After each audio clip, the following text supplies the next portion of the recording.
Welcome, everyone.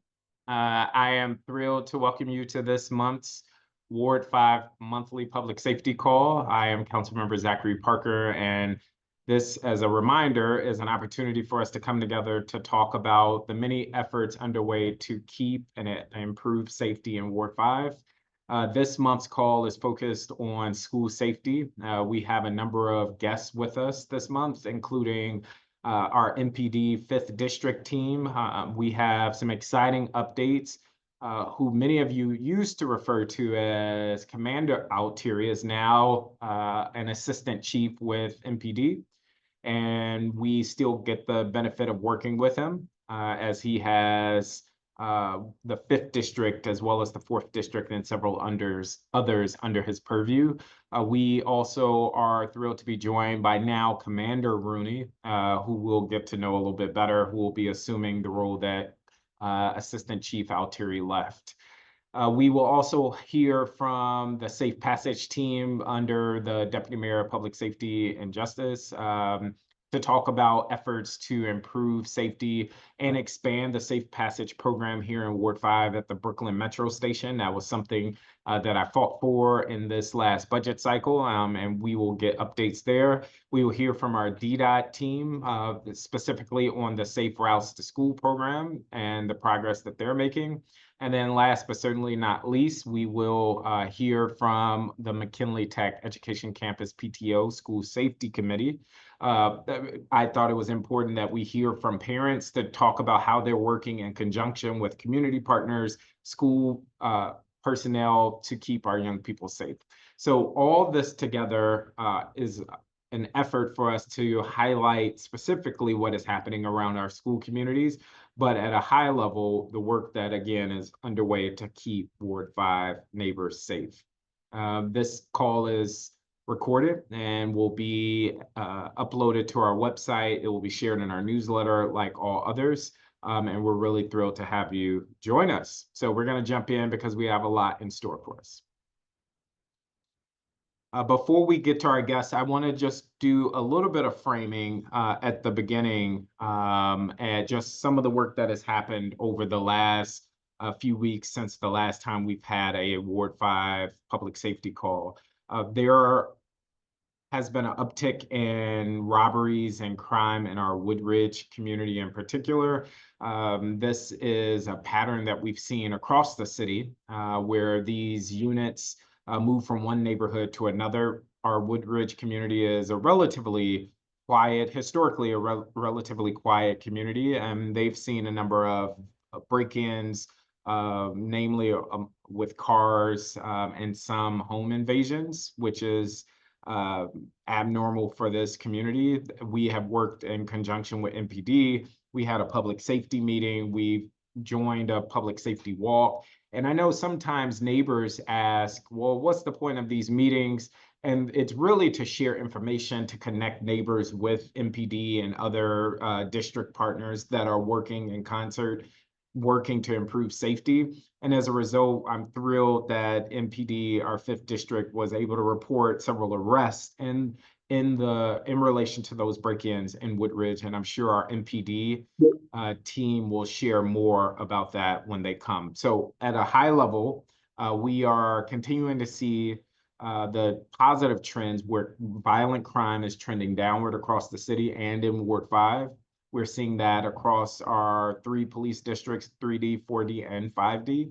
And in particular, the spike in crime that we are seeing or have seen in Woodridge, we believe will begin to taper off as MPD has announced these recent arrests. More to come on that. Also, because we're talking about school safety, it is important to remind you of some of the work that has brought us to this point.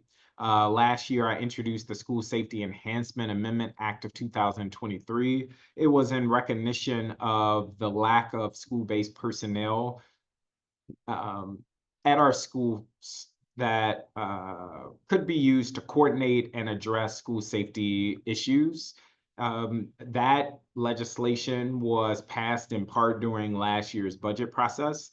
And among the things that the legislation called for was the creation of a task force under the Office of the Deputy Mayor for Education and the production of a report.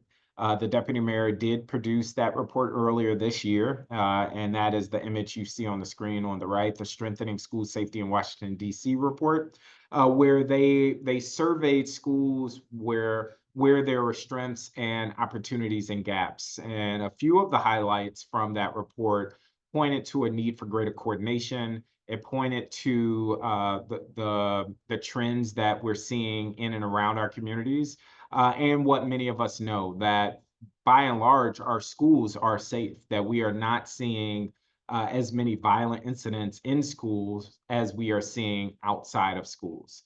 As you will see here is some of the data that came from that report. Many of the safety issues that schools face relate to public safety issues within the neighborhood.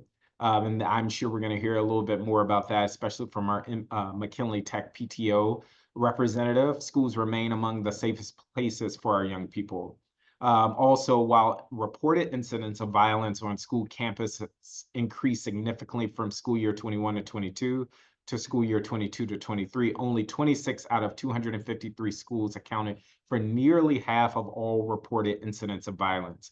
That to me speaks to the need to focus keenly on namely our high schools, but on those schools that are seeing many of the issues.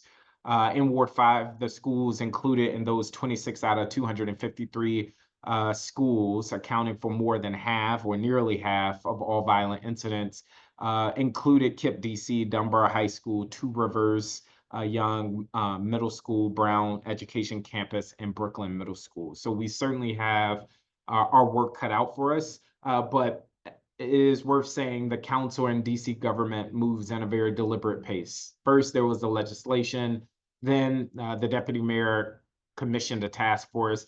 That task force surveyed schools, dug into data. They then came up with solutions, and now we are seeing different levers being deployed across government. One other thing I would just throw out here is not depicted on the screen, but truancy and attendance is another major focal point for our government and for me. We know, given that the majority of the violence is happening in neighborhoods surrounding schools versus schools, it is not only important that our young people are showing up to school so that they can learn, which is, in my opinion, the #1 reason why we have to get our attendance issues under control. It's also a matter of public safety, because we know when students are not in the safety of school, when they're not learning, when they're not accounted for, it increases the odds for them to be hurt or harmed or get into trouble. So that is work underway now in the DC government. We, via the the last budget, commissioned a pilot where we are exploring leveraging DHS versus our Child and Family Services Agency to see what is the impact if we front load supports and services via DHS for students who are experiencing truancy and chronic absence from school. And we will revisit later in the winter once we have results of that pilot, setting us up for the next budget process. Next slide.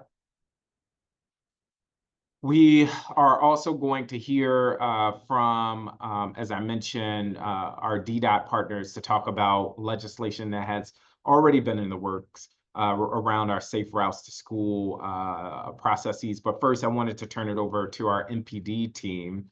I want to welcome Commander Rooney, and I also want to just thank Assistant Chief Altieri for his great service and partnership with us. I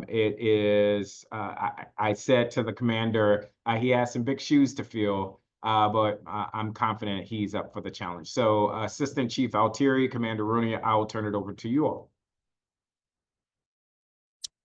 Good afternoon, everyone. I'm Commander Rooney. First off, thank you so much for having me. I don't know if I've met most of you already, so still getting used to the 5th district, and I'm super happy to be here. And just like the council member said, I have some huge shoes to fill. I worked with Chief Altieri when we were sergeants in the 3rd district, and I know what he brings to the table. I have the same amount of passion a lot of energy, and I cannot wait to get started with everybody here. So I appreciate everybody having me. Before I get started, I know Chief Altieri was having a little bit of a difficulty getting on.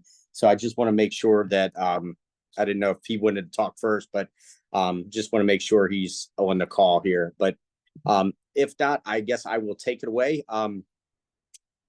Commander, the assistant chief is on, and you may not be able to see this, but optically we have both of you all showing together. So, Excellent.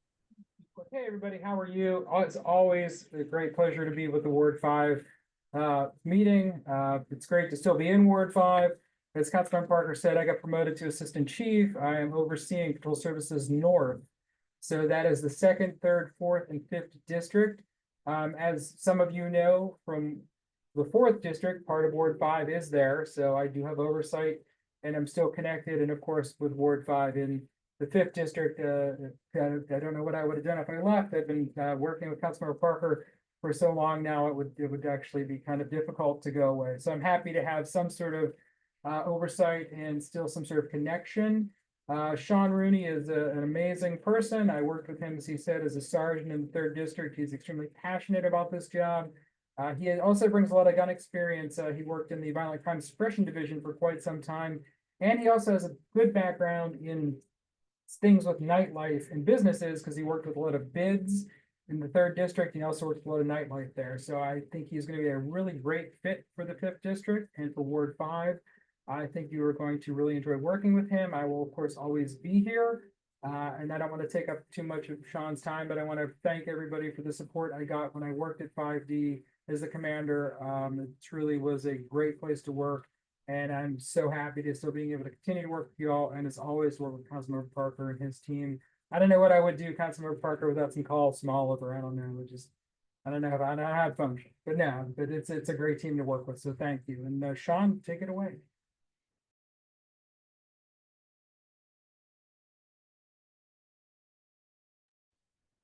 Commander, I think you're muted. Yep. Thank you. Thank you so much. As Chief Altieri said, I am extremely passionate about the job. I love working with people. I love being in the service industry. And as he had said, I am coming from the Violent Crime Suppression Division. It's been a minute since I've been in a uniform, so I'm happy to be back in uniform. Happy to be here with you all today. So I will start. Before I start with questions, I want to go through kind of like our crime, and but just a little bit of background once again about myself. Since you don't know me, I'm very personable. I like to get out there in the community. I like to be on the street. Today I was out at different schools with Safe Passage, doing my conference calls from there. I'm a true believer of being out in the community and being, a face of MPD. So can't wait to meet everyone. I have 4 kids. I love sports. I like to get out there and do it and talk to people. So without further ado, I will go through some of our major challenges that we're seeing right now in 5D before I take some of the questions and things. But any questions up front for me, Councilmember Parker? Well, you say you're a sports fan. I was gonna put you on the spot and ask you about the Commanders, but I won't I won't do that now. But no, in all seriousness, welcome. We are thrilled to have you. I do have one question. One of the things that made then Commander Altieri stand out was just his accessibility.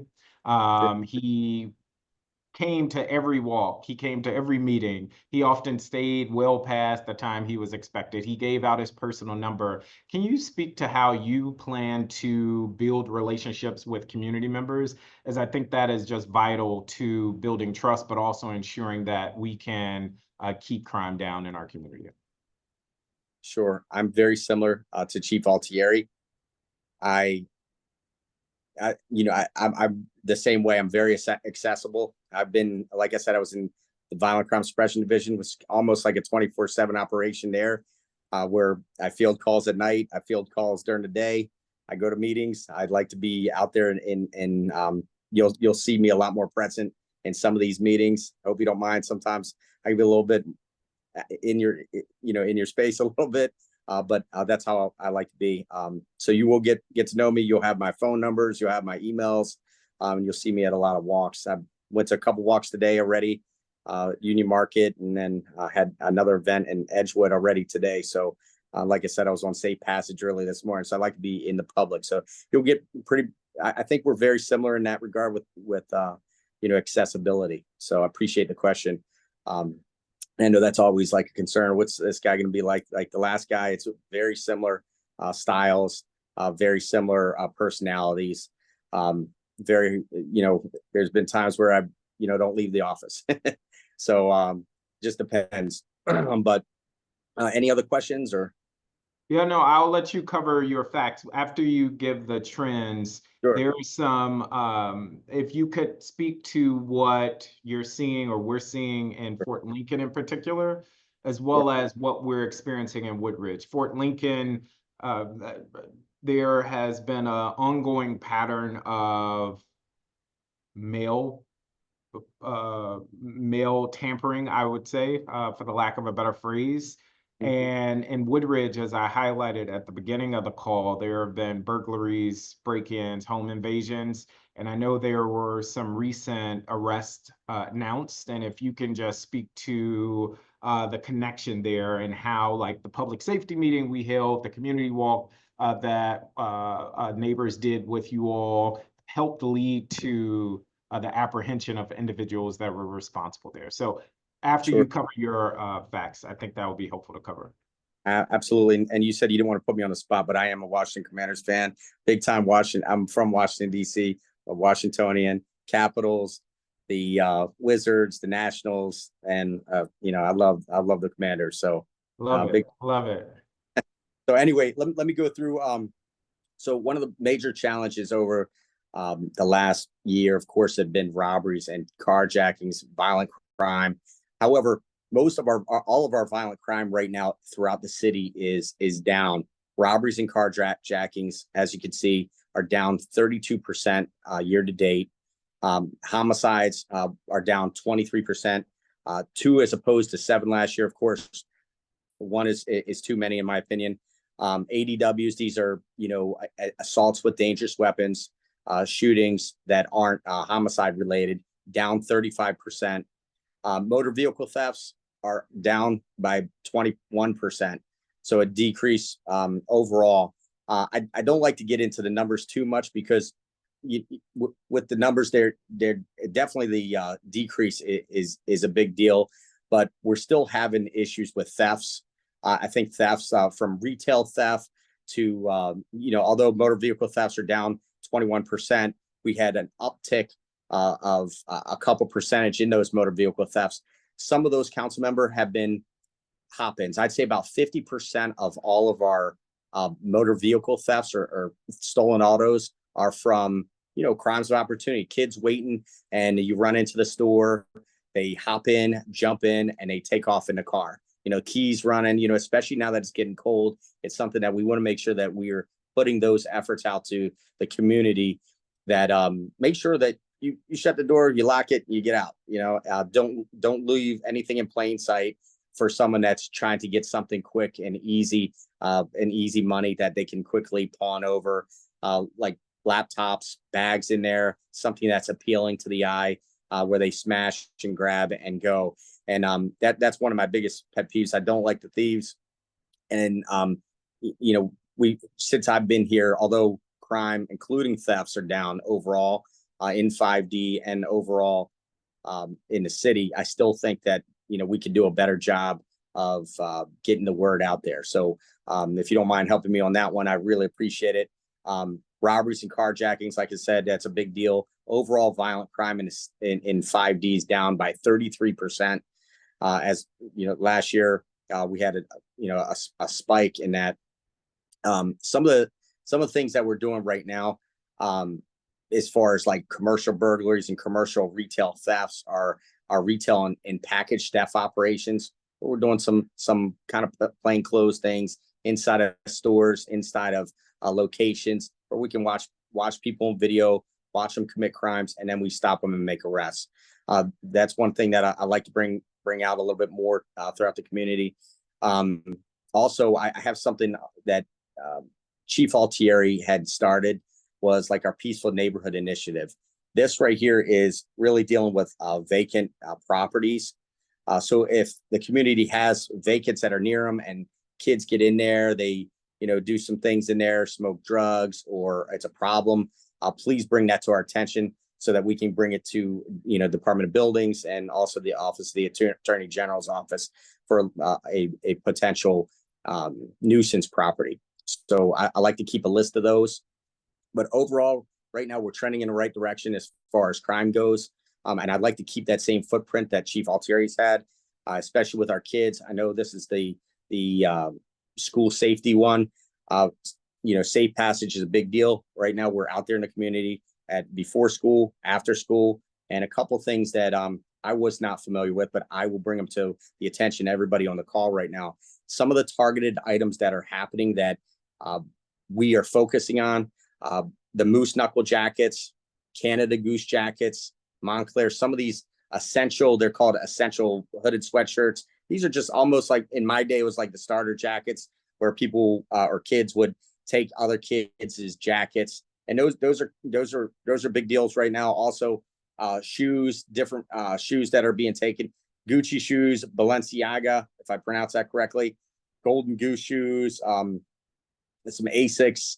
We've seen an uptick in Lanvin, Amiri, and Bottega Veneta shoes.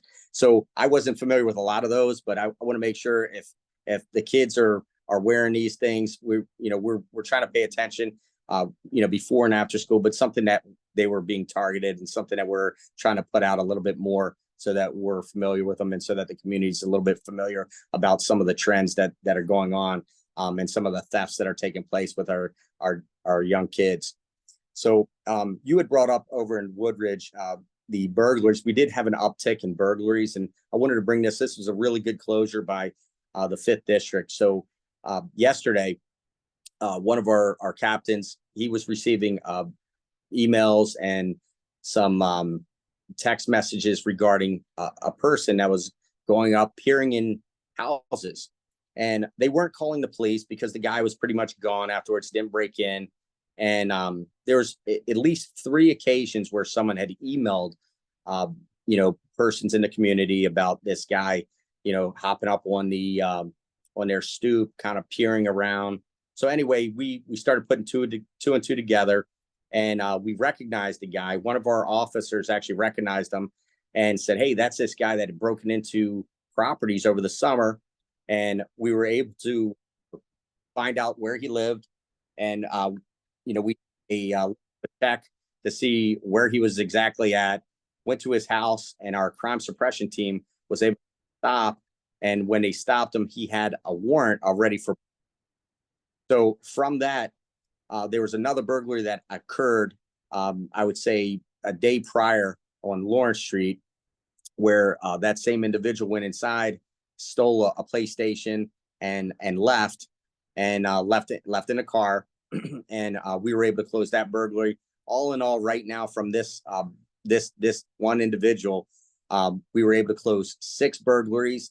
We went back to the places where he was peering in, and we were able to find out that he actually did commit a crime. He was actually on the property unlawfully, and we were able to take reports of those 3. So we were able to close 3 burglaries and 3 unlawful entries right now. And there's probably about 2 others that he's a suspect in, and maybe a dozen. So sometimes when we see our burglary, when I go over stats, and I know I'm not like a big numbers guy, because one person was drove like 6, 7 different burglaries, that could cause a spike in our crime. And it's really one individual going in, and he's really an opportunist, and it kind of inflates our burglary numbers. And it's really just one person, may have a drug problem, may have some sort of issue in his own person. But he started when we put him in the interview room, he actually confessed to all 6 of those crimes. And there's at least, I would say there's at least 2 that I know he's good for, and probably another dozen behind that. But if we could close those, that'd be a huge impact to the community, knowing that he's off the streets. It's very personal when someone breaks into your house and takes your things. I had somebody break into my car one time. It was very personal to me. Took some change. Now, didn't get much, but like still was some change in there, and it really bothered me that someone was in there. So I take it very personal to my heart that when somebody gets into these locations. And anyway, one other thing that we are tracking is our burglaries of establishments. We've had a couple break-ins around the 5th district that are concerning. Guys go in and they're really quick. They go in, they break usually the front window, go in and try and go right to the cash register, where they'll try and remove the cash drawer and run out the door. Usually we could hear, after we watching the video, we could hear the sound of the alarm going off, and then we arrive like a minute or two later. So they're usually in and out. And we've had about 5 or 6 citywide with the same persons. They're wearing all dark clothing, but the one standout thing is that one of the guys is wearing orange gloves in all of them. So as you can see, 5 or 6 burglaries, one or two individuals going in and out of the location, and causes our statistics. Once we will be able to close this, but it's just going to take a little bit of work from the community. So if you see somebody that doesn't belong, please call the police. I cannot say that enough, and I can't oversay it enough. Call the police, call the text tip line. We're here to help. And sometimes you see somebody lingering. It's getting cold out. People don't just stay out in the cold at 4 or 5 a.m. in the morning. They're usually waiting. So anyway, that's all I have. I'm really appreciative for you allowing me to talk for as much as I have. Absolutely. And sometimes I can ramble a little bit more. So no need to apologize. We are thrilled to have you. We look forward to partnering. I'm going to invite those on the call. If you have a question, feel free to use the Q&A function. Drop your question in the chat. Commander, I would also invite you to share your contact information in the chat so people can be in touch with you. A key takeaway of all of this is oversharing with officers can lead to case closures. And again, we were being inundated by complaints, concerns, calls from Woodbridge neighbors, understandably so. We had a community safety meeting. There was a follow-up with a community safety walk. There were emails going back and forth between Chief Altieri and the captain and neighbors. And through all of that information sharing, they were able to close this case. So I hope that is just a reminder that connecting the dots, sharing information does in fact help MPD execute their work. I am not seeing any questions. I'm going to take up time to ask a couple of my own. Assistant Chief Altieri, and I see you wanted to share, so I'm going to invite you to share, but I would also tee this up. I get a lot of emails, complaints, calls from neighbors who are saying, I'm concerned about my neighbor because they pose a threat, or we get concerns from neighbors about crimes that have not yet occurred. And sometimes what we hear from MPD is that the law restricts you all from taking action unless there is an observable or clear crime. And maybe you can speak more to that. And the tension that neighbors sometimes feel as though, I feel unsafe. Why can't someone interject or intervene? Can you just speak to the challenge there? And I think there was an email exchange I think I elevated with you recently, and what you would have neighbors do in those moments where MPD may not be able to quite intervene because there hasn't been a crime, but what steps might they be able to take to keep themselves and others safe, if that makes sense? Yeah, no problem. And I just wanted to add just 2 things for you. Anyone who's interested in the environmental crimes, I put the email in there, so you can email that address. So these are officers we cross-trained at 5D. So abandoned buildings, abandoned vehicles, illegal dumping, anything like that, you can reach out now. A lot of this we don't actually handle ourselves, but these folks will sort of facilitate between the 5th district and the agency in charge that does it. We've got a lot of buildings boarded up. They've done some really good work. So feel free to reach out to them. It's not my idea. I'll be 100% transparency. I basically stole the idea from 6D, where I used to work as a captain and inspector. The difference is back then we had enough people to have an entire unit. Because, of course, crime reduction and safety is the priority, we were able to do it at the 5th district, where they went and cross-trained with the folks from 6D. And what we've done is instead of having a unit, we have officers in every shift who volunteer to do this of their own accord. And they handle this as an extra duty, and they've been doing an outstanding job. They've made a lot of arrests for unlawful entry. They've closed down a lot of abandoned buildings, working in conjunction with folks that you might have some challenges sometimes to get in touch with. Feel free to reach out to them. The second thing, real quick, in relation to Woodridge, just so you know, council member, to close the loop from the meeting we had there, the individual that was arrested, this is the individual we had applied for the warrants for that we talked about at the Woodridge meeting. At the time, the U.S. attorney didn't sign the warrants. I guess they didn't feel we had enough PC, but so this is that same individual. So those cases hopefully can get closed out as well. In regards to what you're talking about, so the problem is, I guess it really depends on how they feel afraid. What is happening, what type of activity is happening. Sometimes it can be a cultural thing where maybe people just don't understand how other people operate. Could be a neighbor, some sort of neighbor's issue. Then there's really nothing we can do, of course. If there's something where they feel it's a threat or something they feel that is unsafe, they can always reach out to MPD. And some of the ways to do it, because it is a neighbor. Let's say you have a neighbor next door and you believe, or like one of the emails we had where people think there's narcotic sales going on. Obviously, you're the next door neighbor or you live on the street, you're worried about your own safety. Some of the ways you can do that is you can always reach out to Commander Rooney if you work in if you live in the 5th district. But you can also, if you want to remain anonymous, you can text 50411, or you can text 727-9099 and call that number. I'm sorry, 727-9099. And both of those are ways where you can report things you see that aren't necessarily a crime in progress, because obviously if it's a crime in progress, we should call 911, but you can make us aware. I strongly encourage people not to take any suspicious behavior of a neighbor. If you see something where, look, if you're living next door to someone, and you're from DC and you've lived here for a while, and you see people going in and out 24 hours a day, different people, different cars, and it's just a constant flow, and you're suspecting it's probably something like, say, drugs, that's really the most common thing we get. Chances are you're probably not far off. It's hard because we can't just go into a house and do something, but if you all are texting and calling and putting the address in, now bear in mind, these records of these calls and texts, these don't even get brought up in courts. It's not like you're gonna be called to testify in court. No one's gonna ID you. This is completely confidential. But the more you do that, it enables us, number one, to establish a pattern is going on and open an investigation, or have violent crime suppression open an investigation. And Sean's old unit, VCSD, those are the folks who took down the drug triggers in Trinidad and 21st over the summer with the FBI.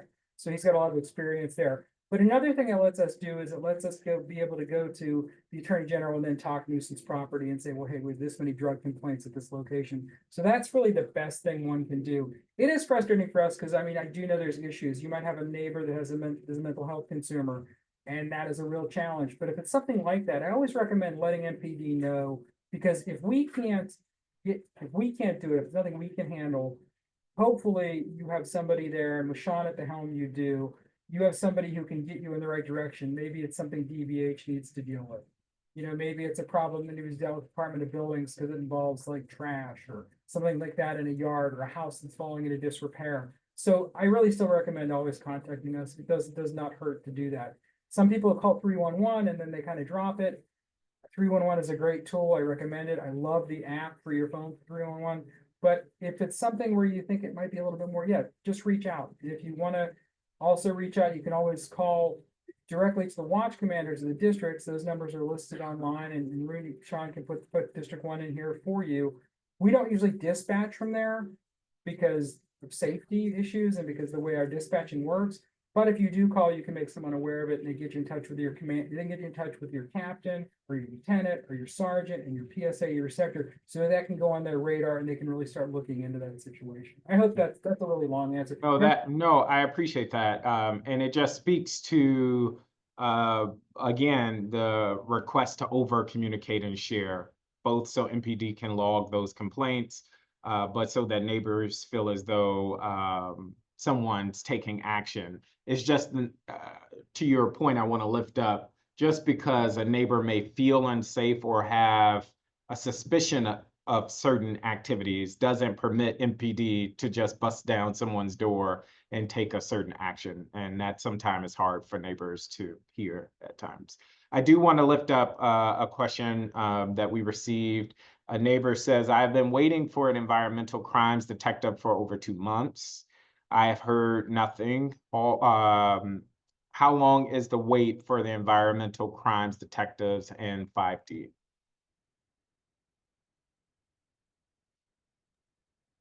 So we do not have detectives assigned to this unit. These are officers, these are patrol officers that are doing this in addition to their normal duties. Can I ask what the complaint was about? It seems There's- like consistent illegal dumping in a residential alleyway. There is video, addresses, names of the individuals doing the dumping. Okay, then Commander Rooney, if you could get with Vamos and maybe talk to Ulrich and Walls and make somebody, if you could give Commander Rooney your contact information, he'll get that straightened out for you. Okay. So Thomas, if you can share your contact information, you could send it directly to us or drop it in the chat. We'll make sure the commander gets it. Awesome. And we have it. And Commander, I'm gonna just direct chat this to you. Perfect. Yeah, I do have the report numbers there, 24127-286. So I'll make sure that gets Awesome. that gets. And I just chatted you the email and number for the individual. Okay, so Thank you. it's actually a report filed then. Okay. Yes. So it's gonna Yes. be up to them getting with DPW as far as when they get back to you, but we can try to see if we can push them along. Okay. Commander or Chief Altieri, just zooming out a bit, obviously there's been a lot of discussion about the MPD force, and we are going to turn gears to our other partners, but can you just give an update of where we are on onboarding new officers and or our cadet program? As the last time we heard from you all, I think you were seeing an uptick in interest with the cadet program. Sure, Chief, do you want to give me a stab at it, or you want to take that one? I'm just here for any other questions, but go ahead. No problem. Hey, thanks for the question. You were, yeah, we've had a lot more interest over the last few months. I know we've got another recruit class, I think graduating Friday. I believe it's Friday. We have another recruit class graduating Friday. We are hiring. The department's doing a good job. They are still a $25,000 signing bonus, but that's attracting a lot of new talent. So if you know anybody that wants to join, please ring us. It's a great career. I'm a firm believer in getting out there and recruiting myself. I think everybody at some point should do a ride along, whether you're a police officer or not. And please feel free to, my contact information's in the chat. I'd be happy to set one up for you and at least point people in the right direction. But as far as overall, we're starting to have some uptick and starting to see some light at the end of the tunnel. But we're definitely down as far as personnel goes. Cadet Corps is still strong. We're still building that. That's a really good pipeline for recruiting as well. So if anybody's interested, anybody knows anybody that is interested in the programs, please feel free to send me an email or send me a call. Thank you, Commander. And thank you, Chief Altieri. Feel free to hang out, but if you have to jump, we totally understand. We appreciate the work that you all are doing and working to keep us safe. We are going to keep moving. We want to invite our next guest from the Deputy Mayor of Public Safety and Justice. Earlier this year, as I highlighted earlier, I fought and we were successful in securing a new safe passage route around the Brooklyn Metro.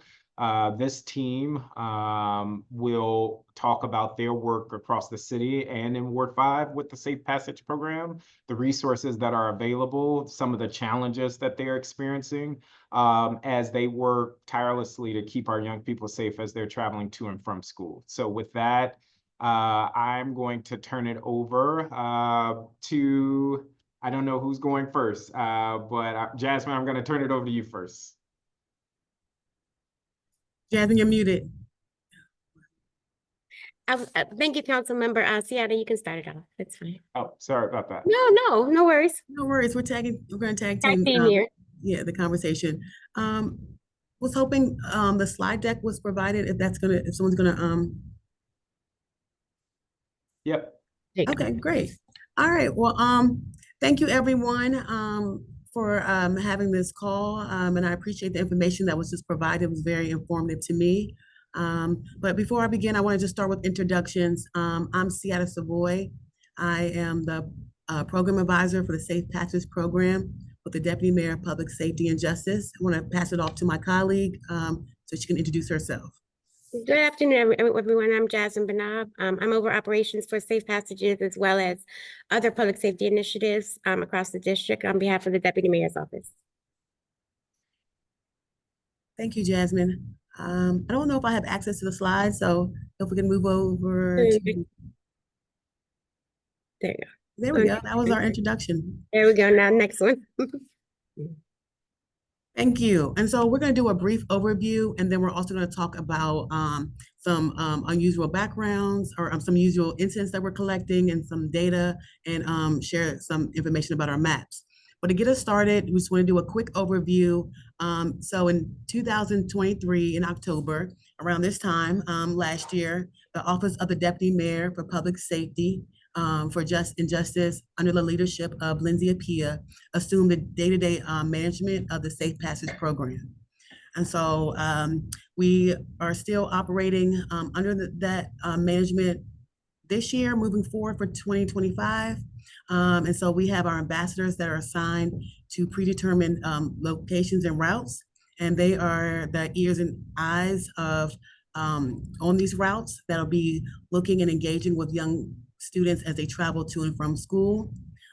We have our MPD and our law enforcement staff here. Safe Passage is not trained law enforcement officers. They are not supposed to be directing traffic either. So they are staff that again are assigned on these predetermined routes to canvass and monitor the areas, making sure students are traveling to and from school. For the Brooklyn area, there are eight Safe Passage ambassadors allocated to that Brooklyn priority area. They'll be deployed from 8 a.m. to 10 a.m. and then in the afternoon from 2:30 to 5:30. In the district, we currently have approximately 210 Safe Passage ambassadors who again are assigned to the predetermined routes. Jasmine will talk a little bit more about the routes in the slides after this one. And then we also provide year-round coverage. So you'll see our ambassadors in their green vests during the school year. And then you'll also see them in the summer and making sure that students are traveling safely to and from summer school SYEP locations. Jasmine, I'm going to turn it over to you so that you can talk a little bit more about our updates. Thank you.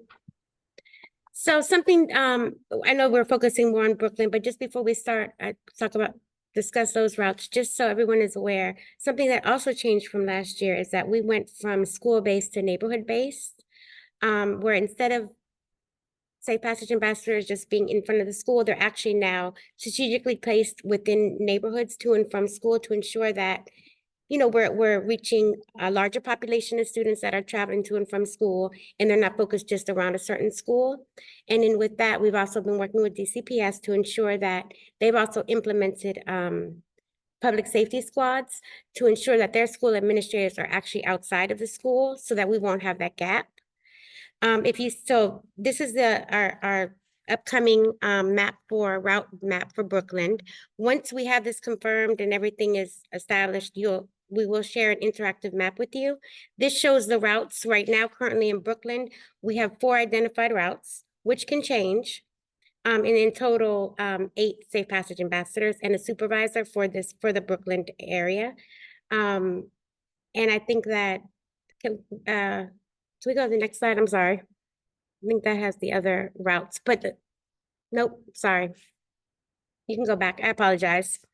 So once we share the interactive map, you all will be able to go on this map. If you see on the left here, we also are adding to this interactive map MPD routes. So in dashed blue will be the MPD routes that they are located before and after school, as well as the Safe Passages. We'll have on this interactive map the closest fire stations, rec centers, any other like district agency buildings, anything that could help also potentially the Safe Passage ambassadors assist the youth and families out in the communities.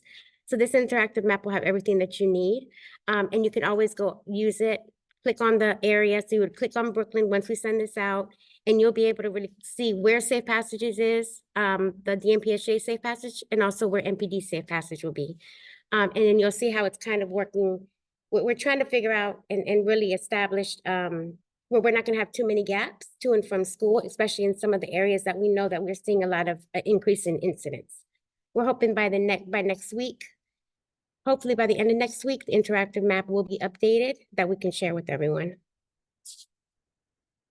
During this time as well, we throughout the day we have a live real-time WhatsApp app with all the Safe Passage supervisors from across the district. So they're giving us real-time information on what's going on so we can help resolve those issues, share it with MPD or whoever we need to share it with to ensure that not only the Safe Passage ambassadors are safe, but also the youth going to and from school. They've been very good at really, reporting out robberies, even if they see cars that cars that are circling around with individuals that might have face masks. So they're reporting out real time. And this is all throughout the day. And then at 5:30, we also have a daily call where we bring them all together, have this daily call, talk about all the incidents that happened throughout the day. And then if they need any extra support the next morning, if they need extra resources, if we think something may happen or pop off at a location because of what happened, that evening or that school day, we're making sure to communicate that. MPD has always been there to support us. We also bring in, if needed at times, the support of violence interrupters and credible messengers. So we're ensuring that we're getting real-time information so we can address the concerns as quickly as possible. From that, they also, and I know Ciara can talk about the unusual incident reporting, whatever they do report out on the 5:30 as well, that's real time and making sure that we can provide the, resources. But they also have an unusual incident reporting that they also report out every evening where they also, all that data is being tracked as well. So Ciara can talk a little bit more about what we're tracking. Yeah, so thank you, Jasmine. So as you can see on this snapshot, this is what we collect in our unusual incident reporting tool that we've created with our office. That's new for in 2023. This was new for us to create this tool. And so we've implemented it last year and then as we move into this year. And so some of the things that we collect is this of some of the concerns that they raise is like verbal altercations, physical altercations, bullying, any environmental concerns, theft and robberies, traffic incidents, and attendance issues. And so as Jasmine's collecting information in real time to develop strategies for, during her 5:30 call, we're also collecting unusual incidents to be reported in our database so that we can collect this information, identify trends, and also leverage resources to, once we identify these trends, to identify, to put out resources and strategies to address these areas of concern. And so, so this comes out every week. Our data team puts together this report. And so this is something that we'll be collecting for Brooklyn and as well as citywide.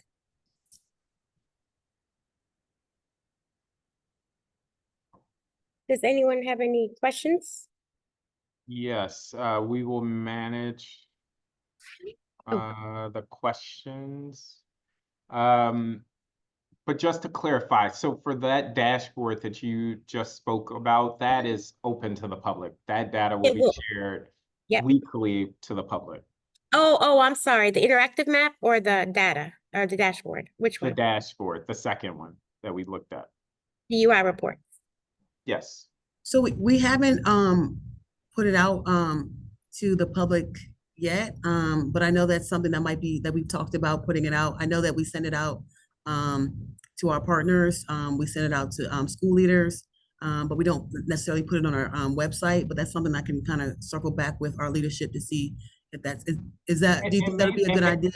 And maybe not the website, but if there was a way to share with our office. Okay. And other community partners, I think that would be really helpful to get in front of some of the incidents. So for instance, if there was an altercation and you're anticipating there may be some backlash, if as a council office, we're able to also get that word out to other community partners, daycares, schools, et cetera, that maybe you should stay clear of this block, this corner, this intersection, I think that could help us get in front of some incidents. Okay. I know, one, I want to say thank you. I have seen the lifespan of our Safe Passage program, and I think it's moving in the right direction in terms of the coordination and the intention of the program. I think the adjustment from moving from school-based to community-based is really smart. That's also in alignment with what the Deputy Mayor's report suggested was important, given that we're seeing more incidents around the school versus at the school. Can you speak to this common refrain I hear from parents and or community folk that I don't know who my Safe Passage person is or who the organization is. How might someone endeavor to learn out who the individuals are or the group?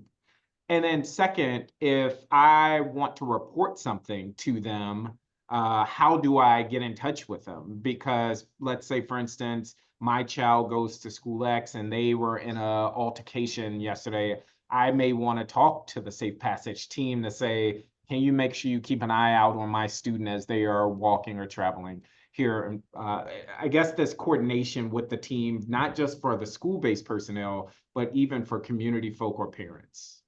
Where might they go for that information? Well, on our website, on our website, we do have all the CBOs and what areas that they are focusing on with their contact information. And then we also have a Safe Passage. I know Seattle was going to share on the next slide our Safe Passage email that also a lot of community members have been using and utilizing to let us know when they're seeing things and when things are going on or if they have questions or concerns. Awesome. And yeah, and if you can drop that in the chat, and we will endeavor in our newsletter to share the contacts of those Safe Passage teams.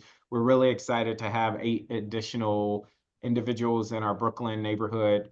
We didn't mention this, but Jasmine and Seattle, you all joined us in Brooklyn and did a walkthrough with business owners as over the summer, as we were kind of surveying what were some of the trends over the summer with young people kind of traversing in and out of the Brooklyn Metro station. And so the work is happening year round, not just when school is in session. I wanted to point that out. We do have another question. What kind of compliance monitoring do you do for your CBO partners? When do contracts turn over? Yeah. And I want to acknowledge that came from our Ward 5 State Board of Education Representative Robert Henderson. So thank you, Robert, for being, or Representative Henderson for being on the call. Great question. So the new contracts turned over October 1. And so I'm still closing out fiscal year 24. The last day to close out from last year is actually this Friday. But October 1, all new contracts were approved, submitted, and started for all the Safe Passage new grantees. And so as Jasmine stated on our website, we haven't really put out an announcement. We're waiting. We don't want to get in front of the mayor, who's going to be making an announcement of the investments that she's made for Safe Passage. And so, so that information is going to be coming directly from her. Come on, give us some breaking news. Some breaking news some breaking news is that we have some amazing Safe Passage grantees coming your way. We've had 170 last year. We've increased to 210 thanks to Councilmember Parker's office, who really pushed for Brooklyn to have Safe Passage in the area. And so we have expanded to 3 priority areas. So we're at Brooklyn, again, thanks to Councilman Parker. We're at Fort Totten, and we're at Potomac Avenue. And so that is a big deal. Very big deal. Yeah, I mean, Fort Totten, I remember having a conversation with the mayor and her saying like Fort Totten has been an issue since she was a council member. Yeah. And so that is, I just want to underscore that this is not a panacea. And so for those critics that would say, oh, we're spending money on Safe Passage and it doesn't work, it does work. And oftentimes the data that it is hard to capture because many of these CBO partners are preventing violence before it ever occurs. But I have anecdotal evidence. I have tangible evidence specifically from our safe passage teams around our NOMA area, around keeping young people alive and safe, interfering before there was an escalation of gun violence. And I could go on and on and on. Can you speak to some of the evidence you can point to say this program does work and it is worth our investment across the city? Absolutely. I just want to finish my point and say that as far as I'm sorry. No worries, no worries. I just want to make sure Henderson, who's on here, I've never met. I want to make sure I do him a solid and make sure I answer him. So as far as compliance goes, we actually have a standard operating procedure that we developed. Again, that was new coming into this year. We're still kind of finalizing it, but all grantees are provided with a standard operating procedure manual that they review, that they sign and agree to follow the terms. Outlined in our SOP is what compliance looks like and what the program looks like, how we want things to be more uniform when it comes to your appearance, when it comes to your vest, when it comes to how you're canvassing the schools, as well as like how you're invoicing and how you're spending your money. And so our SOP outlines what our expectations and responsibilities are, as well as outlines what are some of the consequences and steps that we will take to address any areas of concern. And so when we receive emails, we vet them from all of our community and residents about concerns. Jasmine's outreach team goes out, does site visits, meets with parents. And so grantees do follow a step-by-step process of if they're having ongoing late invoices, if they're having late staff or no coverage in areas. And so we do have a strong compliance procedure that we've put in place this year, which we're excited about because we think this program needed that extra layer of policies in place. Jasmine, to go back to Councilmember Parker's question about evidence, can you share something from your experiences out in the field of, I mean, what comes to mind is Thurgood Marshall, but I don't want to take whatever ideas you want to come up with, but that was the data that was shown from. You can tell. Yeah. Go ahead. No, you can, I just want to know that idea. Go ahead. It's your idea, please. You did operations, you go ahead. It's your work. No, go ahead. Well, I will give one. Okay. And then you all give one. Okay. And again, it just goes back. There was a young man at Kip College Prep, and maybe I shouldn't name the school, but in Ward 5, where the violence interrupters or the CBOs connected to our Safe Passage program were able to give a heads up to the school-based team to say this young man's life is in danger, and we actually need you to hold him in school, after school, so that he is not caught outside of the school in the crosshairs of gunfire. And there was evidence that individuals were searching for him to inflict harm on him, and it's not far-reaching to assume that because of that heads up and the work and the coordination between the Safe Passage team and the school, that we were able to keep that young man safe. And the actions thereafter, making sure there was a safety plan in coordination with parents, making sure he had transportation going from home to school, so that there were further escalations were really important. So that is just one data point that is hard to capture in a dashboard, but these types of incidents are happening on a daily basis. And it is the reason why I'm a big supporter of the Safe Passage program. All right, now it's your turn. Just one data point. Yeah, I mean, I think you're right. And I don't think people realize or see what influence and what impact that Safe Passage ambassadors have, in many of these neighborhoods across the district, because it's never explained to them. And it also is not going to be shared, right? Where's that avenue to share? Well, this is what, but we have had many, whether it was a shooting victim, I'm trying to think of reduction in drug use, right? Safe Passage ambassadors talk about, I'm not going to talk about areas per se, but where they were seeing at a metro, like a lot of drug transactions, a lot of, people using, and individuals using at the metro, but that's literally right across the street from the school, right? So they're going to wander back and forth across the street from the school. Sharing a lot of the information has been helpful, bringing MPD and bringing DBH in, and they're also feeling part of that process. So we even did a walk around there to make sure that we could see what they were seeing, right? Now, of course, we know what they were seeing, but we had to make sure that agencies understood so that we could all strategically come together and come up with a plan on how to address those issues.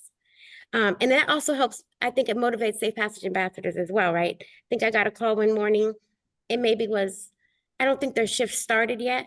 Their shift starts at 8. They were going dropping their child off at school, but I guess they passed the school area where they work at. They saw a burnt car, right? That thing, right away they called because it's right in front of the school. Students are about to come to school and they don't need to walk in an environment and walk up the stairs to their school. And there's literally a burnt car in front, right? So they flagged that like right away. And we've built really good relationships with our partners and agencies where within an hour it was gone, right? Their goal, as much as DPW, I know they have a lot of work to do, but they try their best to really, they were trying to get there before school actually started. So there were some kids that saw it, but they really, all of our agencies have been great, especially with partnering with Safe Passages and especially with MPD. I know a lot of, we have some Safe Passage ambassadors now. I think it's just becoming natural for them where they are starting to talk more with MPD and share information, calling the watch commander when they're seeing things, right? Which is good too, because it's starting to build that relationship between them and law enforcement, where when they know that they need that extra coverage or support, they feel confident and they feel, good to call. And I think that's something that we've come a long way with them, because last year they wouldn't have done that. Yes. And now they're starting to, and that's just becoming a natural partnership because they're also seeing that MPD is there to help them, right? In what they're doing. So now even when they're out there, they're seeing MPD, on their routes, as they're walking their routes, they're seeing them, they're feeling more comfortable and they're just starting to engage with them. And I think that's to me, a really big accomplishment as well. One last question, and then we're going to switch gears to our DDOT team. Let's walk through. I'm a CBO partner station, let's say in Brooklyn, and I see something. Maybe it's altercation, or maybe I see a drug transaction, or maybe I see individuals that are pacing back and forth, threatening a young person as they're trying to get to school. What is the process for how a CBO or Safe Passage worker is supposed to engage or not engage? Are they supposed to then jump in to stop the altercation? Or are they merely just calling to elevate it? Can you walk us through what one might expect with a Safe Passage worker as an incident is unfolding in front of them? So you gave very different scenarios. So I think each scenario is different, right? No, they are not. Let's say there's a altercation that. So they're not supposed to intervene. Their eyes and ears. They're not supposed to intervene. But also I do know at times, because sometimes they do know the students. And if the students even see them, maybe they'll stop because they already know that they're there. But if they don't, they're not supposed to intervene. They report it. Sometimes they'll call watch commander. If it's near school, sometimes they'll get school administrators. They might get the first MPD officer that they see, but they always also put it in the chat as well. And they report out on the 5:30 as well as doing an unusual incident report. I think that's important for people to know. So it's not that we're expecting Safe Passage workers to be referees and jump in and stop any incident, that they are eyes and ears, as you put it, to elevate, to draw attention to these issues as they're rising. But I just want to piggyback and say that, but like, if we're taking your scenario, if I've been at, let's just say, because we're at Ward 5, Luke Seymour for 2 years, and I'm really getting to know the students there. And you see Johnny and Kevin about to get into an altercation. No, we're not asking you to intervene and jump in as a referee, but some of our Safe Passages ambassadors are going to intervene by saying, "Hey, Johnny, let's make their decisions. I mean, how about you go this way? How about you go this way?" And so they don't intervene in a way where they jump in, like you said, and be a referee, but they do build those relationships so they can step in and kind of diffuse the situation if they can on the ground, while also doing the things that Jasmine mentioned, calling MPD, calling the school, reporting it up, and following up after an incident, and then also sharing it with other ambassadors in the area, so they're aware of what's going on. Schools. And also the schools. One thing that I think we've worked on this year, towards the last year as well, is building that communication between Safe Passage ambassadors in the schools to make sure there's ongoing communication and that they're sharing that, right? Even if it's sometimes on a daily basis, or now I know it's a little different, right? We're trying to still figure that out since we went from from school-based to neighborhood-based, but still making sure that they are communicating with the schools on a regular basis to share that information. Yeah. I've noticed on our 5:30, there's still some safe passage supervisors, they're still getting information from the schools. They'll say, you know, at the 5:30 that the school called, there was an incident inside the school, they just wanted to make them aware, right? So that communication has been ongoing. And I think we're building it up as we go with the schools and safe passage ambassadors. Well, I'm excited to learn more. I'll be looking out for the mayor's press conference to announce significant investments in our young people in our Safe Passage program. I am thrilled that we were able to bring to bear this new program in Brooklyn, and it sounds like also in the Fort Titan community, just all in an effort to keep our young people safe. Jasmine, Siada, if you wouldn't mind, if you could drop your contact information in the chat in case anybody watching would like to reach out with questions, they can do that. But I want to thank you all for being such great partners, and we look forward to continuing to work together. Thank you so much for having us. Absolutely. Next, we're going to hear from our DDOT partners as we talk about safe routes to school. This was legislation years ago. Actually, it preceded my time on the council, and they're going to give an update about where we are now. So I'm going to turn it over to our DDOT team. And it seems like Delando Baker, who is our Ward 5 liaison, is going to represent DDOT in this next portion of our call. Thanks, Councilmember Parker. I'll kick things off. So I'm Delando Baker, the Community Engagement Specialist for DDOT in Ward 5. I have on the call here our Project Delivery Administration, George Branyan, and he also will be coming along with our Safe Routes to School Division, Regina Arlotto, and our Traffic Safety Branch, Kelly Jong Olson.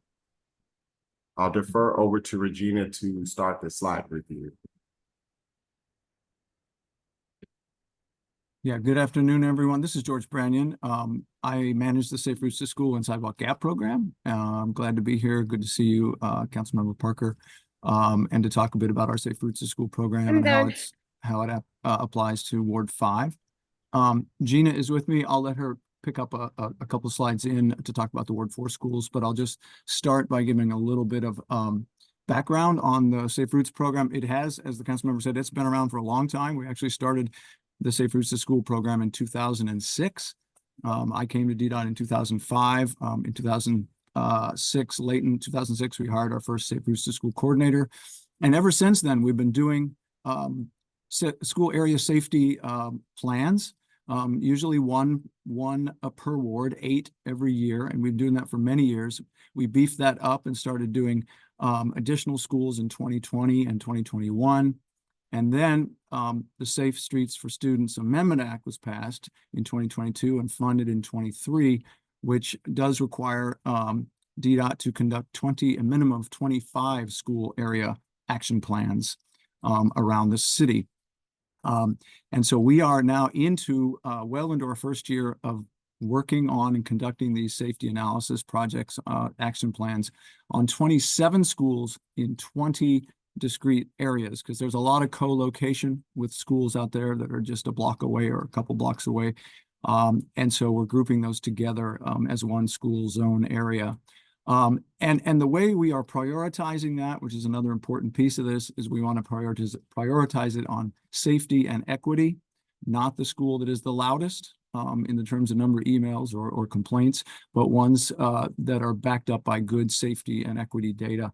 And so this next slide, if you can move the slide ahead, please. Just as this is sort of going into the weeds about the TSI model, we use the traffic safety input model, which is used to prioritize all the safety investigations that come in as requests. And this factors in many things. So the rings there show you all the different factors. It has things like school, bike facilities, senior centers, roadway characteristics, crash patterns. Equity is a whole section of those double rings.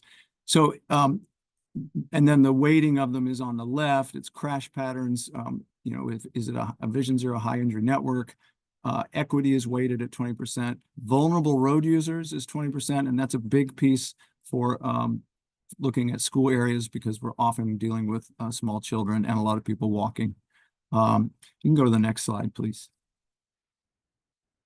So what we've done is we've taken a circle and drawn it around a school, every school in the district, and we then look at the score, that hazard score that comes from that previous, all the factors in that previous slide, and that is shown in a number and a percentage of 100. And so we take within that circle, whatever intersection has the highest hazard score, then we will rank that school based on that intersection, based on the highest hazard score around it. And so that is this just illustrates how that works. And then we can then list them all out, and we can see all the schools ranked by the highest hazard intersection school near them. Now, we went through this earlier in 2024, and we picked the 27 schools.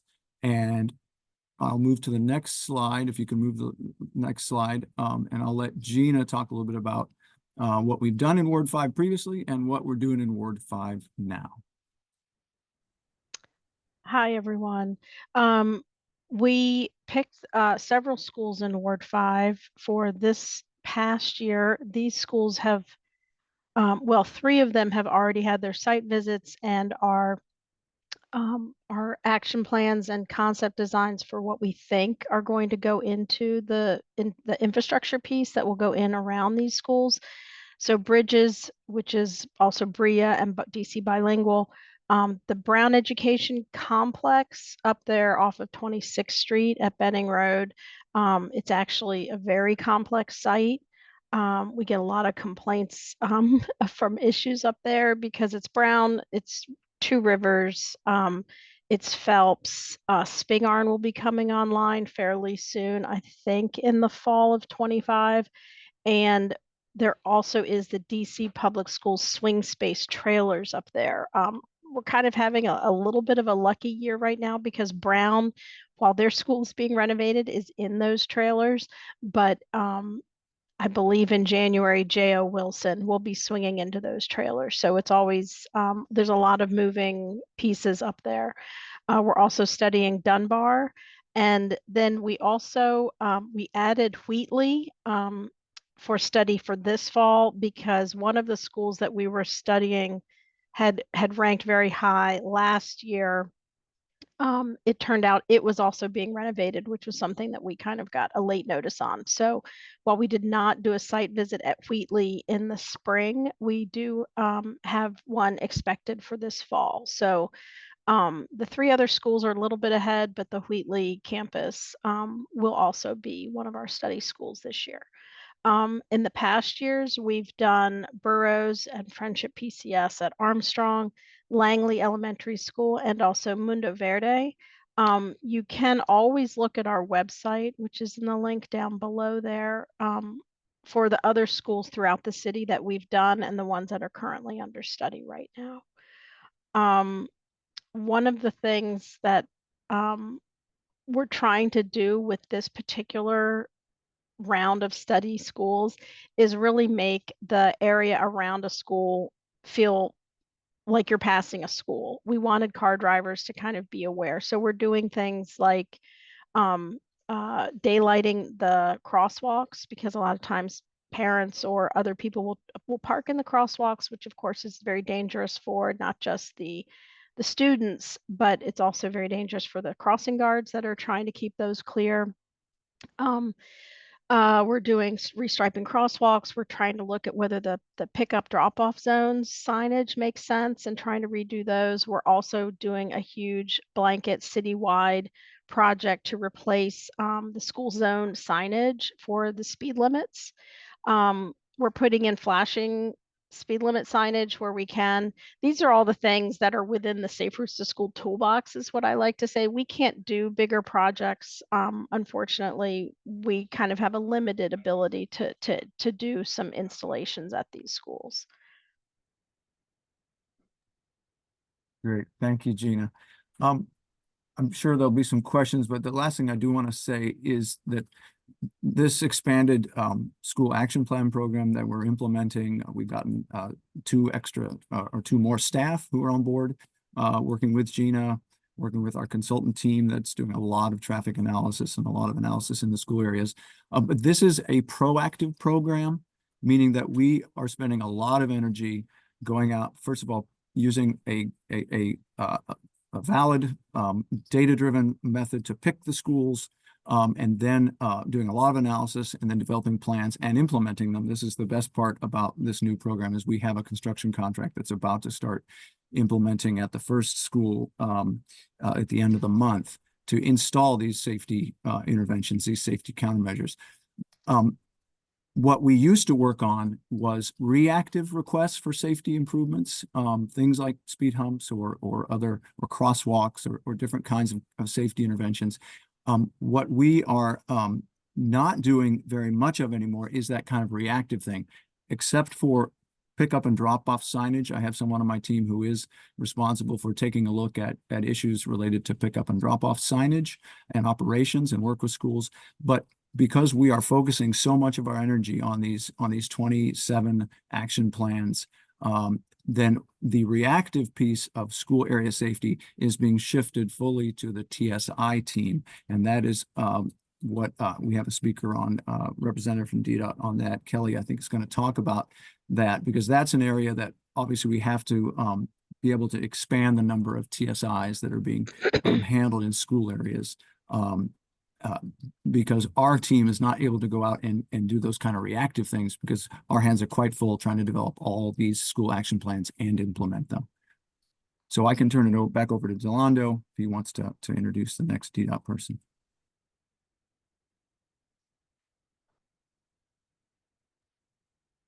All right, and next we have Kelly John Olson, who is a part of our traffic safety branch. She'll be available to answer generalized questions about traffic, specifically related to TSIs, 311 requests, things of that nature. Hello.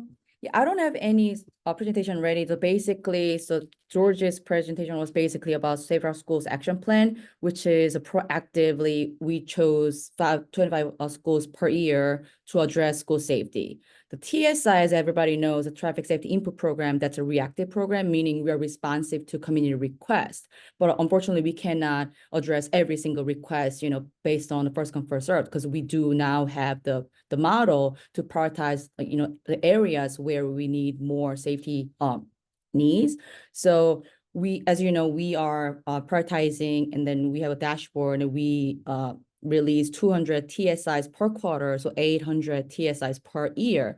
So once we have those, TSIs ready, we review every single thing, and then if we have TSIs already prioritized, and then that is within the school zone, we basically pay extra attention, and then we try to add more additional TSIs around the school. So the TSI is a existing program. And then in addition to it, internally, we are adding existing TSI submitted by the resident so that we are adding extra work around the school. So basically, we're always working together with the Save Our School team, because whatever improvement we are making, we want to make sure the Save Our School team is aware. So just want everybody to know that we are always working together within DDOT, especially school, and then we are paying extra attention. That is super helpful. Thank you all. We do have just 2 questions, and we have one more guest to get to before we wrap. Also from our State Board of Education Representative Robert Henderson. Great to see schools on the current list. And again, I believe they were Dunbar, Wheatley, Brown, and Brea/DC bilingual. They are among those that report the most traffic-related difficulties. What is the typical timeline for implementation of those safety plans? Yeah, thank you for the question. It takes about 5 to 6 months of first observation and then developing the plans. So we began in about February, March, beginning to analyze these 27 schools, and we're about to start construction on the first one at the end of the month, which is Garrison Elementary. And so it's what we're attempting to do in the next 6 to 8 months is try to get all the schools, those short-term safety interventions, all constructed, hopefully within, by the end of the summer on all the schools that we're studying now. And then we're going to begin studying a new batch of schools, which we have not selected yet, but by the end of the year, we will have a new batch of schools that we will begin to analyze and hopefully begin construction on those as soon as we finish all the previous ones. This is the first time we've ever done anything on this scale, council members. So, it's a little hard to tell exactly how this will play out. Construction can be dependent on weather and other factors. So we've never had anything on this scale before in terms of this many school areas doing this many interventions at once.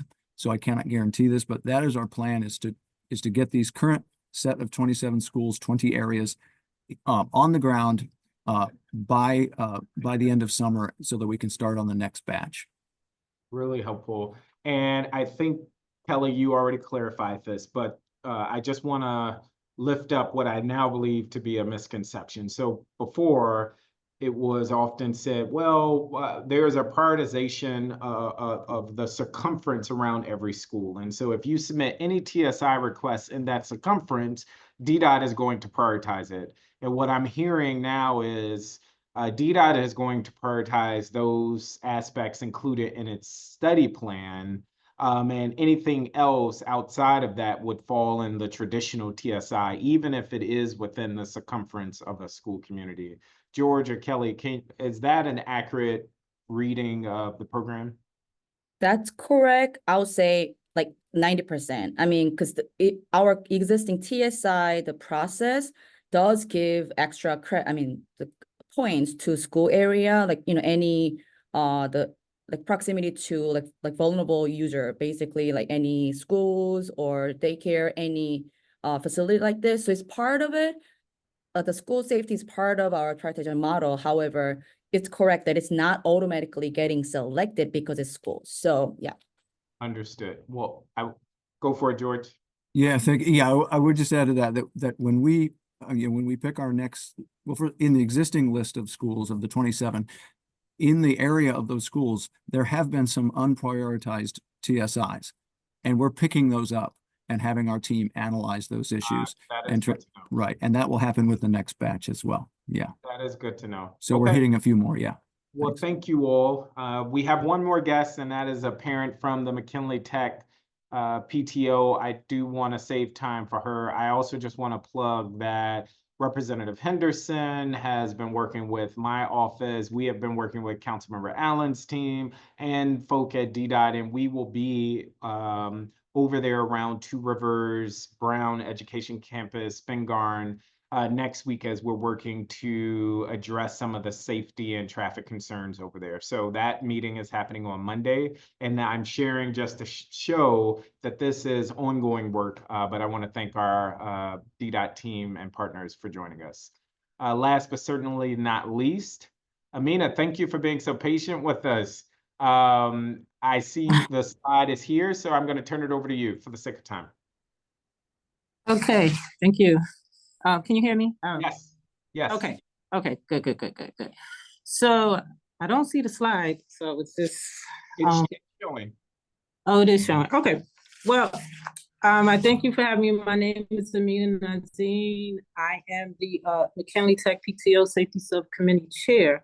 I wanted to give some background that in December last year, your office, in fact, asked us to form this committee for the sake of different things, incidents that was occurring at the school.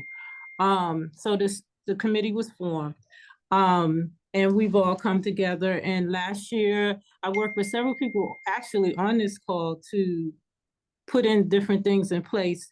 We all did to secure and help safety at the school. One of the things is that we have a partnership with the school now. So there's regular communication. Last year we had parent meetings. Our next parent meeting will start soon.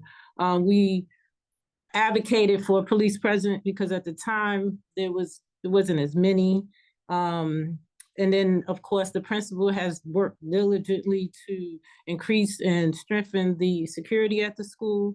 And the students also took part in this, and they created their own video and they distributed. So as of now, the problems that we had last year, or the incidents that we had last year, have been resolved as a result of some of the things that we've done. And I've also worked with your office, who's helped a lot to advocate for us to get the resources that we need to move things forward.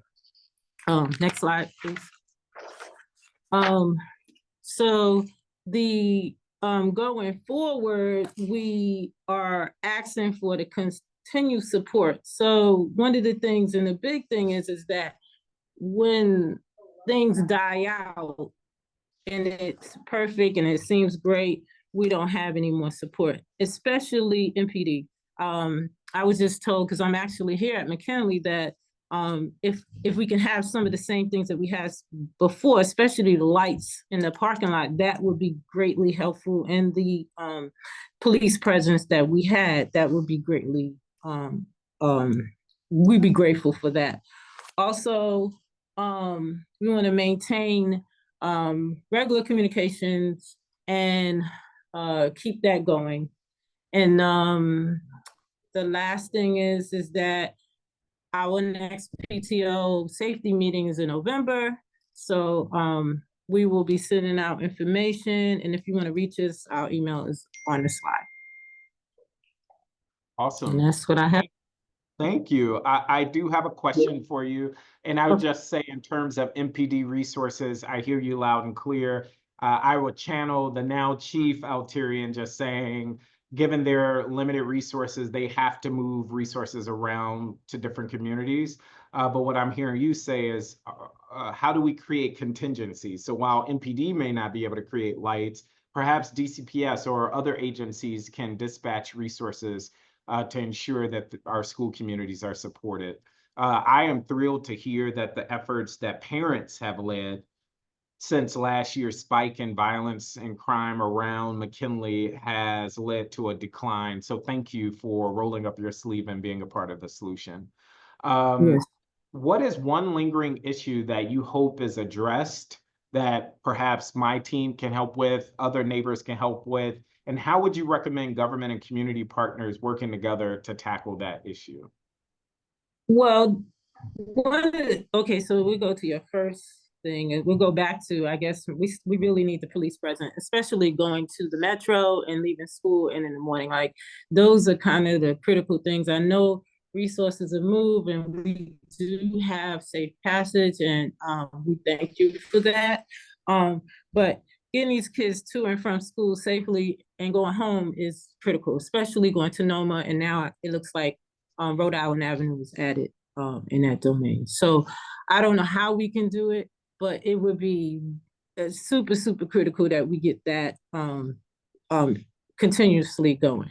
Okay, and that's a major resource. That's a major resource. More coverage as students are traveling to and from the metro. Yes, like there's usually a car in the morning, maybe every other day. And then I've seen at Eckerton, there's a car there. And I've also seen at Union Kitchen, they have safe passage workers there. But going towards the metro, when you get to NOMA, that could be a little some busyness as well. But right now we're moving into the holiday, and just as your police office, as MPD has mentioned, these things, kids are getting robbed and stuff like that. And so we want to be preventive. We want to jump ahead of it and, really show a good front. So that's my ask, that's my push, that's, and I go back and rally to our PTO for other things, but that's the major push on a higher level. We have lower level things, but I think we could bring that into our PTO meeting to discuss further. Awesome. Well, thank you so much. For the sake of time, I'm going to wrap us, but I want to, again, just offer kudos for you all being part of the solution, and it is paying off. I will be sure to follow up with the commander and chief to just discuss the need for greater coverage as students are going to and from McKinley, and we will follow up. Oliver on the team will be sure to follow up with you. I want to thank our MPD partners, Chief Altieri and Commander Rooney. I want to thank our Deputy Mayor for Public Safety and Justice team, Seattle Ramble Savoy and Jasmine Benab. I want to thank our DDOT partners, Delando Baker, Regina Arlotto, Kelly Jung Olson. And last but not least, I want to thank our McKinley Tech parents, Amina Nazine, and everyone that may be on the call connected there. It takes a village, and all of these partners are working hand in hand with our office to keep our young people safe. And so on the screen, you'll see contact information from my team. I want to thank you for tuning in, and we will share more in the coming weeks and days around our efforts to improve public safety. Thank you, everybody.